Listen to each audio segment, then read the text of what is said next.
বিশ্ব রাজনীতির আবহাওয়া যেন আজকাল সত্যি বুঝে ওঠা কঠিন। যুক্তরাষ্ট্রের প্রেসিডেন্ট ডোনাল্ড ট্রাম্প বহু প্রতীক্ষার পর অবশেষে চীন সফরে পা রেখেছেন।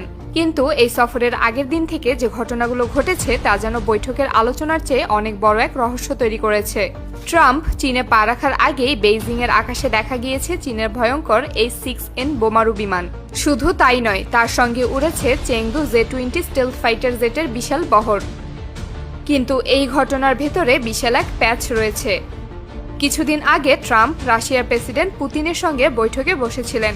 বৈঠকের সময় হঠাৎই আকাশে দেখা যায় এক ভয়ঙ্কর প্রদর্শনী।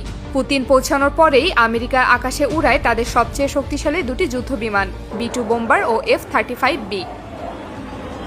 পুরো বিশ্বের বিশ্লেষকরা তখন হতবাক, কারণ B-2 এমন এক বোমারু বিমান যা রাডারে ধরা পড়ে না। এটি পারমাণবিক বোমা বহন করতে সক্ষম এবং এক মহাদেশ থেকে আরেক মহাদেশে আঘাত হানতে মাত্র কয়েক ঘন্টা সময় নেয়।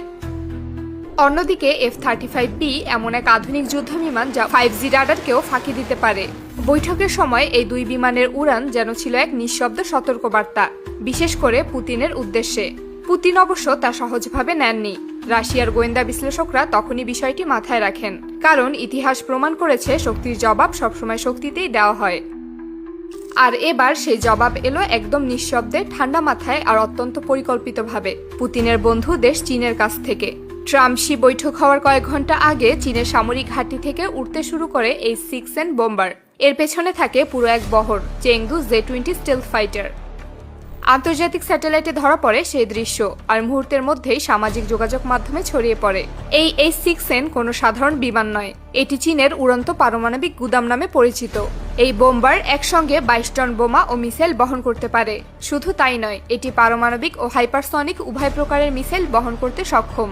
তার থেকেও বড় ব্যাপার, এটি আমেরিকার 6G রাডারকেও ফাঁকি দিতে পারে। চীন এটাকে এমনভাবে তৈরি করেছে, এই বিমান একবার ফুয়েল লোড দিলে পুরো পৃথিবী ঘুরে আসার ক্ষমতা রাখে। বিশ্বমহলে প্রশ্ন উঠেছে, বৈঠকের আগে এমন এক শক্তি প্রদর্শন কেন? চীনের সরকারি সংবাদ মাধ্যম এই উড়ানকে বলেছে রুটিন পেট্রোল, অর্থাৎ প্রতিদিনের মতো নজরদারি মহড়া চলছিল। কিন্তু আন্তর্জাতিক বিশেষজ্ঞরা জানেন, এ ধরনের মহড়া কখনোই কাকতালীয় নয়। পৃথিবীর ইতিহাসে এমন ঘটনা খুব কম দেখা যায় যেখানে বৈঠকের আগেই আকাশে শুরু হয় বার্তার খেলা। এক সময় যুক্তরাষ্ট্র সোভিয়েত ঠান্ডা যুদ্ধের সময় এমন পাওয়ার প্রজেকশন দেখা যেত।